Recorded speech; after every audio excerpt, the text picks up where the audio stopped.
கன்னிராசி கஷ்டப்பட்டுட்டு இருக்காங்கன்னா இந்த மாதம் அதுக்கான தீர்வு 18ஆம் தேதி வரைக்கும் கொஞ்சம் பொறுமையை கடைபிடிக்க.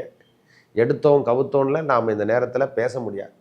பொறுமையோடு தான் நாம் செயல்படுத்த வேண்டிய காலம். ஏன்னா நீச்சகதி பெறுவதால் 7ஆம் இடத்துல வெளியூர் பயணங்கள் அதிகரிக்கும், வெளியூர் செலவீனங்களும் அதிகரிக்கும். வெளியாட்கள் நம்மக்கிட்ட செலவீனத்தை எடுத்து செல்லுகின்ற பாக்கியமும் இந்த நேரத்தில் கிடைக்கும். பொறுமையோடு செயல்படுங்க, நிதானத்தோடவும் செயல்படுங்க. பல மாற்றங்களை தெரிவிக்கின்ற மாதமாகவும் இந்த நேரத்தில் இருக்கும். இதுவரைக்கும் வராத செல்வம், ரொம்ப நாளாக எதிர்பார்த்துட்டு இருக்கையா அந்த பிரச்சனையை முடிஞ்சால் கோர்ட்டு கேஸ் ஆகட்டும், வம்பு வழக்குகளாகட்டும், எல்லாத்துக்கும் ஒரு தீர்ப்பு ஒன்று வரணுமில்லை. அந்த தீர்ப்பு 18க்கு அப்புறம் அது வந்து ஒரு மாதம் வரைக்கும், நம்மளுக்கு மார்ச் மாதம் வரைக்கும் கொஞ்சம் பொறுமையை கடைபிடிக்கும். ஆரம்பம்தான் சாமி முக்கியம். நாங்கள் எதுக்கு ஜோசிகாரில் 4 கிழமை நட்சத்திரத்தை பார்க்குறோன்னா, அந்த ஆரம்ப நாள் கரெக்டாக இருந்துட்டா நம்மளுக்கு எந்த பிரச்சனையும் கிடையாது. ஆரம்பம் தொடக்கம், முதல் வெற்றி முற்றிலும் வெற்றி என்று சொல்கிறார்கள். நம்ம வாழ்க்கை தரத்தில் இது வரைக்கும் வெற்றி கிடைக்கலன்னா கன்னிராசிக்காரங்க வெற்றி கிடைக்கின்ற பாதையை வழிநடத்தி செல்லக்கூடிய காலம் வந்து கொண்டிருக்கிறது. பொறுமையோடு இருங்க. உங்களுக்கான எளிமையான வழிகள் நமக்கு தேடி வந்துட்டுருக்கு. எளிமையான வழியெல்லாம் தேடி வரப்போகுது. இந்த 18ஆம் தேதி வரைக்கும் பொறுமையோடு செயல்படுங்க. தந்தையார் உடல்நலத்திலேயோ தாயார் உடல்நலத்திலேயோ சற்று கவனத்தை எடுத்துக்கங்க. மற்றபடிலாம் எந்த தொந்தரவும் கிடையாது. உங்கள் வாழ்க்கை தரம் உயரக்கூடிய காலமாகவும் வருமானம் அதிகரிக்குங்க. அதில் ஒன்றும் குறைபாடு கிடையாது. புதிய முயற்சிகளில் ஈடுபடக்கூடிய காலம் வரும். ஒரு வேலை எடுக்கிறோம், வேலை எடுத்து முடிக்கணும் அப்படின்ற எண்ணம் எல்லாம் இந்த நேரத்தில் உருவாகும். இந்த பத்திரம் சார்ந்த விஷயங்கள் இந்த 18க்கு அப்புறம் ஏற்படுத்திங்கன்னா நல்லா இருக்கும் ஐயா. இந்த பத்திரம் சார்ந்த விஷயத்தில் கையெழுத்து போகிறது, ஃபோர்ஜரி வேலையிலேருந்து நாம் மீட்டெடுக்கிறது, இந்த மாதிரி விஷயத்தில் கொஞ்சம் கவனத்தோடு எடுத்து ஒரு முறைக்கு 3 முறை 4 முறை எல்லாத்தையும் ஸ்கேல் பண்ணி பார்த்துட்டு கையெழுத்து போடுங்க. இந்த பதிவினை காண இருப்பது என்னவென்னா, மாதங்களில் நாம் பார்க்க இருப்பது மார்ச் மாத பலாபலங்களை பார்க்க போகிறோம். 1/3/2025 முதல் 31/3/2025 வரைக்கும் இந்த மார்ச் மாத பலாபலங்களில் கிரகங்கள் எங்கே எவ்வாறு அமர்ந்திருக்கிறாங்களோ அதற்கேற்றாற்போல் நாம் சின்ன சின்ன விளக்கத்தோடு நாம் பார்க்கலாம். ஒவ்வொரு ராசிக்கும் மேஷம் முதல் மீனம் வரைக்கும் ராசிகள் எவ்வாறு இருக்க போகிறாங்கன்னு சொல்லிட்டு அமைப்பதை பார்ப்போம் வாருங்கள். எனது அன்புள்ளம் கொண்ட கன்னிராசி நேயர்கள், கன்னிராசிக்கு இந்த மார்ச் மாதம் என்னென்ன கொடுக்க போகும்? 1/3/2025 முதல் 31/3/2025 வரைக்கும். ஏன்னா கிரகங்கள் அமர்ந்திருக்கும் நிலம் நம்மளுக்கு கன்னிராசிக்கு சாதகம் இல்லை என்றாலும் 7ஆம் இடம் என்று சொல்லக்கூடிய இடத்துல நல்ல கிரகங்களின் கூட்டமைப்பு நல்லா இருக்கும். ராகுவோட சேரக்கூடிய சுக்கிரனோட சேரக்கூடிய சூரியனோட சேரக்கூடிய நீச்சகதி வரக்கூடிய புதன், அவர் 18ஆம் தேதிக்கு அப்புறம் நான் ஓரளவுக்கு நல்ல மாற்றத்தை கொடுக்கின்ற காலம் இருக்கும். இது வரைக்கும் சரியான மாற்றம் கிடைக்கலன்னா 18ஆம் தேதிக்கு அப்புறம் வர்க்கிற நிவர்த்தி அடையும் போது மாற்றத்தை தருகின்ற மாற்றம். நாம் இதையெல்லாம் தவறாக நினைந்து விட்டோம், இத்தனால நம்மளுக்கு அந்த ஐடியாஸ் வரலைன்னா இதுவரைக்கும் வழிவிடாது இருந்து வந்த பிரச்சனைகள் அனைத்துக்கும் வழிவிடுகின்ற பாக்கியம். ஏன்னா கிரகங்களும் பரிவர்த்தனை யோகம் பெறுது. 9ஆம் இடத்துலையும் குரு பகவான் அமர்ந்திருக்காரு. அந்த சுக்கிர பகவானும் அங்கே அவருடைய வீட்டில் அமர்ந்திருந்து பரிவர்த்தனை யோகம் பெறுவதால் ரொம்ப நாளாக எதிர்பார்த்திருந்த பிரச்சனை விலகக்கூடிய காலம்.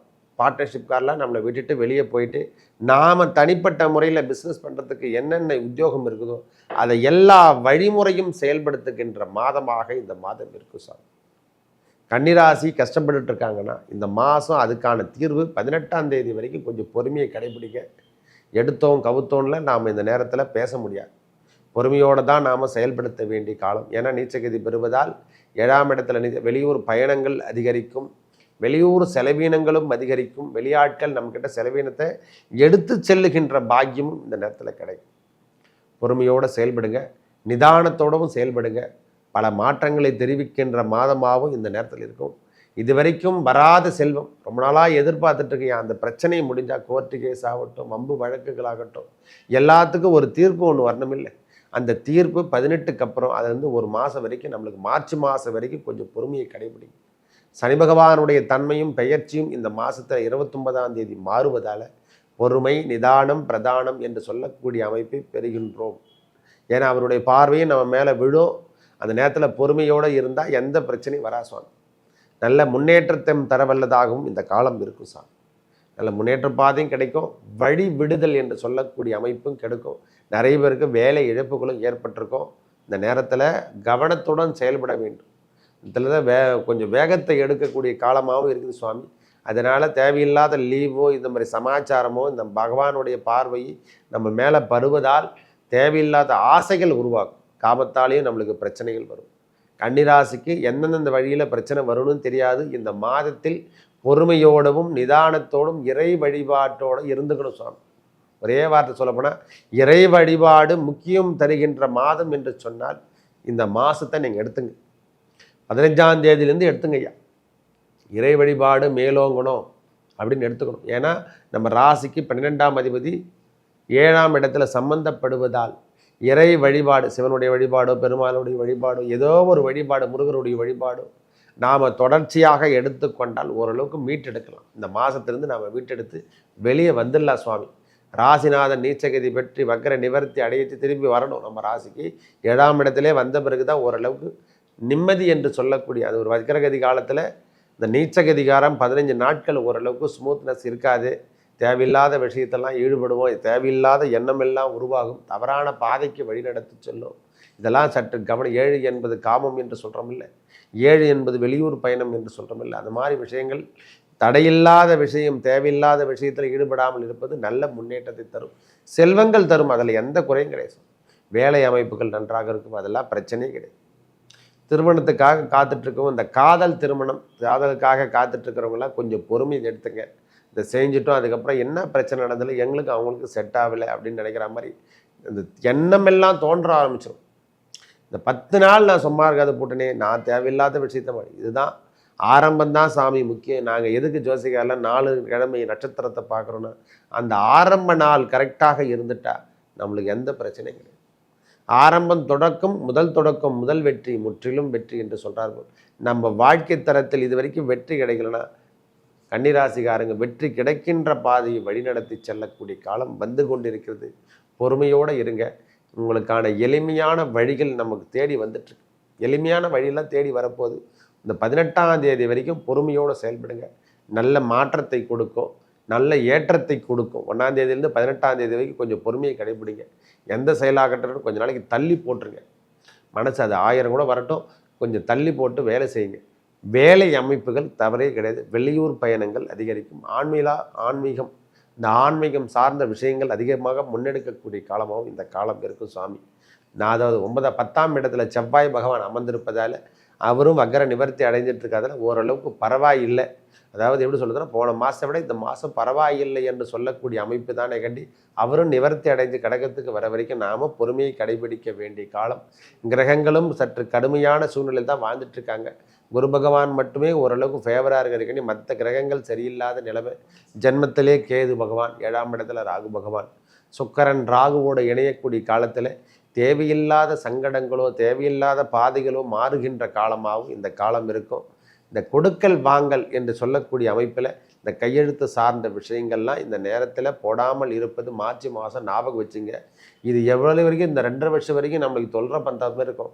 இதில் மட்டும் சற்று கவனத்தோடு அடுத்தவங்க கொடுக்கல் வாங்குறதோ கொள்றதோ இல்லை ஜாமீன் கையெழுத்து போடுறது இந்த மாதிரி விஷயத்தில் தவிர்த்து கொள்வது ரொம்ப நல்லதையா.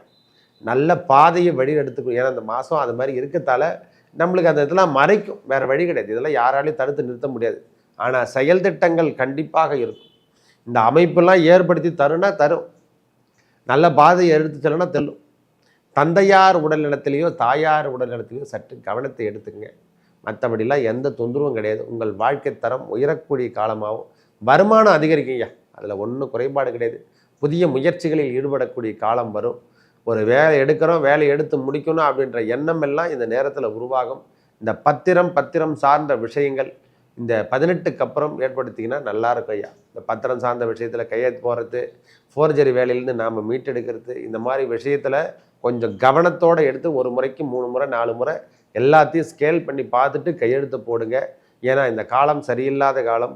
அந்த 10ஆம் அதிபதி என்று சொல்லக்கூடியும் அவரே தான், ராசிநாதன் என்று சொல்லக்கூடியும் அவர் தான். அதனால் பொறுமை, நிதானம் பிரதானம். வேறு ஒன்றும் பிரச்சனை கிடையாது சுவாமி. உங்கள் வாழ்க்கை தரம் உயரும். நல்ல மாற்றத்தை ஏற்படுத்தி தரும். பயப்பட தேவையில்லை. நல்ல மாற்றத்தையும் கோர்ட்டு கேஸு வம்பு வழக்குகள் ஏதேனும் இருந்தால் இந்த நேரத்தில் பயன்படுத்தி கொள்ளுங்கள். டைவர்ஸ் வரைக்கும் போச்ச கேஸெல்லாம் வித்ட்ராப் ஆகி நம்மக்கிட்ட வந்துடும் ஐயா. பிரிந்திருந்த உறவுகளில் இருந்து வந்த பிரச்சனை விலகப்போது. 2வது திருமணத்துக்காக காத்துட்டு இருக்கிறவங்களுக்கு இது ஒரு நல்ல மாற்றம். காதல் திருமணங்கள் திடீர்னு பார்த்தோன்னா இன்றைக்கி பார்த்தோம், நாளை காலையில் பார்த்தா கல்யாணம் ஆகிட்டு இருக்கும். அந்த மாதிரி ஒரு சூழ்நிலையெல்லாம் இருக்குது சுவாமி. இந்த நேரத்தை பயன்படுத்தி கொள்ளுங்கள். பொறுமையோடு இருக்கணும். வெளியூர் சென்று நான் வியாபாரம் பார்க்க போகிறேன்னா உங்களுக்கு சக்ஸஸ் கொடுக்கும் சாமி இந்த மாதம்.